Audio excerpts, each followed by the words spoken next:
날마다 쓰는 나의 신앙일기 TV 데일리 큐티 나무향기입니다. 오늘은 12월 29일 금요일입니다. 오늘 함께 묵상할 성경 본문은 빌립보서 4장 1절에서 7절입니다. 그러므로 나의 사랑하고 사모하는 형제들, 나의 기쁨이여 면류관인 사랑하는 자들아, 이와 같이 주 안에 서라.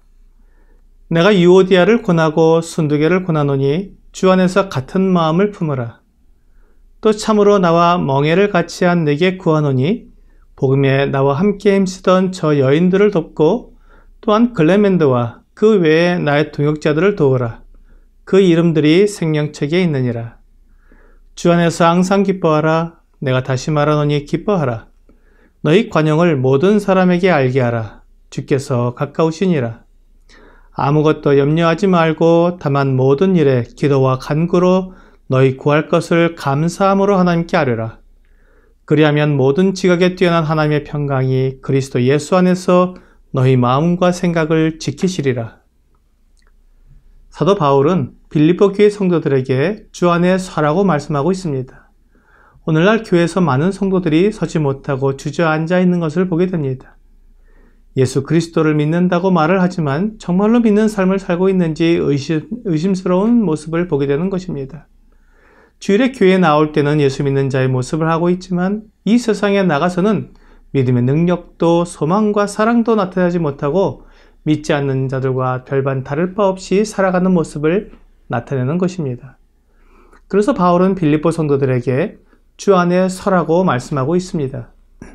이는 마치 다윗이 거인 골리앗과 싸울 때 그의 앞에 당당히 서서 외치는 모습과 같습니다.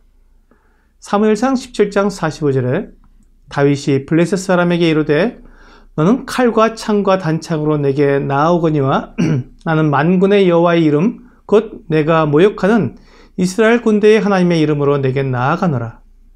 다윗은 아직 20세도 채 되지 않은 소년이었습니다. 그래서 그는 군사로 징집되지 못했습니다. 그런 그가 약 3m 크기의 거인 골리앗에 맞서고 있는 것입니다. 다윗은 골리앗 앞에서 다리에 힘을 주고 조금 더 흐트러짐 없이 서 있었을 것입니다.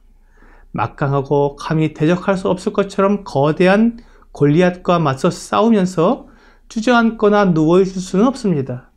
이와 같이 우리는 이 세상에서 마귀와 맞서 싸우는 사람들입니다. 마치 골리앗과 같이 거대하고 무시무시한 사탄과 세상이라는 대적에 맞서 싸우기 위해서는 두 다리에 힘을 주고 서야 합니다. 그래야 대적할 수 있습니다. 그러면서 바울은 복음에 함께 힘쓰던 여인들인 유오디아와 순두개에게 같은 마음을 품으라고 말하고 있습니다. 그들은 모두 생명책에 이름이 있는 사람들입니다. 즉 그들의 시민권이 하늘에 있다는 것입니다. 그러므로 한 마음을 품어야 합니다. 세상에 소망을 둔 사람들은 자기 이익을 위해서 이기적으로 행동하기 때문에 같은 마음을 품기 어렵지만 하늘의 시민권이 있는 사람들은 목표가 같고 소망이 같기 때문에 같은 마음을 품을 수 있습니다. 우리가 교회 안에서 서로 다른 마음을 품을 때도 있습니다.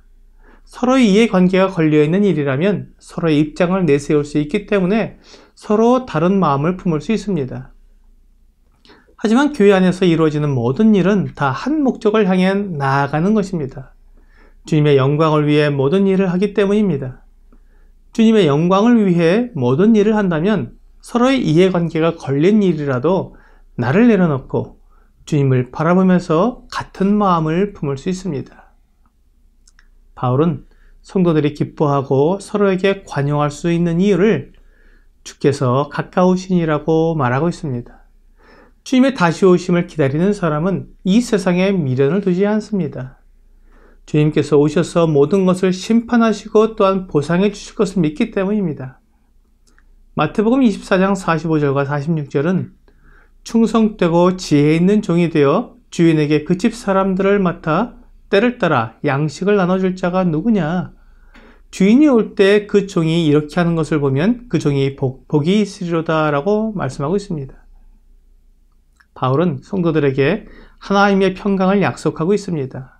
그리스도 예수 안에서 우리의 마음과 생각을 지켜주시는 하나님의 평강입니다. 우리의 마음과 생각은 조석간에 변합니다. 하루에 12번도 더 바뀔 수 있는 것이 사람의 마음이라고 합니다.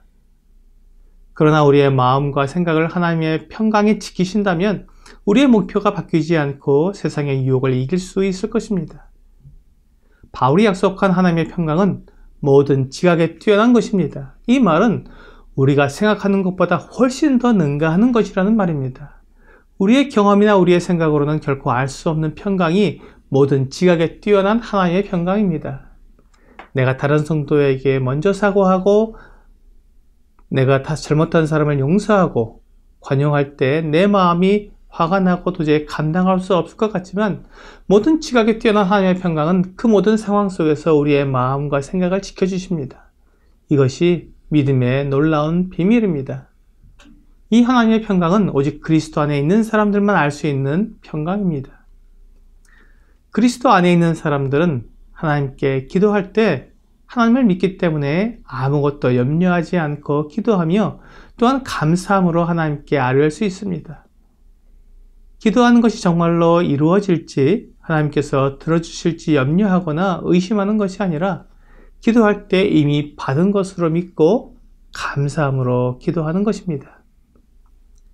마가복음 11장 24절은 그러므로 내가 너희에게 말하노니 무엇이든지 기도하고 구하는 것은 받은 줄로 믿으라. 그리하면 너희에게 그대로 되리라고 약속하고 있습니다. 하나님에 대한 이와 같은 믿음은 오직 그리스도 예수 안에 있는 사람들만이 가지는 믿음입니다. 이러한 믿음으로 하나님께 감사함으로 아뢰을 때 우리가 알 수 없고 경험하지 못했던 놀라운 하나님의 평강이 그리스도 예수 안에서 우리의 흔들리고 약한 마음과 생각을 지켜주시는 것입니다. 주 예수님께서도 요한복음 14장 27절에서 같은 것을 약속해 주셨습니다. 평안을 너희에게 끼치노니 곧 나의 평안을 너희에게 주노라. 내가 너희에게 주는 것은 세상이 주는 것과 같이 아니하리라. 너희는 마음에 근심하지도 말고 두려워하지도 말라. 주님께서 주시는 평안은 세상이 주는 것과 같지 않다고 말씀하시므로 이 세상이 알지도 못하고 또한 알 수도 없는 평안으로 우리에게 주실 것을 약속해 주셨습니다. 오늘의 적용 질문을 보겠습니다. 하나님의 평강이 나의 마음을 지켜준 경험이 있습니까? 내 힘과 능력으로 도저히 해결할 수 없는 일을 앞에 두고 있을 때 하나님께 무릎 꿇고 기도하면서 내 사정과 마음을 다 아뢰었을 때 하나님께서 나의 모든 기도를 다 들으셨고 또한 그 일을 충분히 해결할 수 있는 지혜를 주실 것을 확신하게 될 때 그 상황은 낙심하고 절망해야 하지만 하나님으로부터 오는 평강이 나에게 찾아오는 것을 경험합니다. 하나님은 우리의 모든 기도를 들으시고 우리를 사랑하시며 우리에게 가장 좋은 것을 주시는 분임을 믿고 감사함으로 기도하는 여러분과 제가 되기를 주 예수님의 이름으로 기도합니다.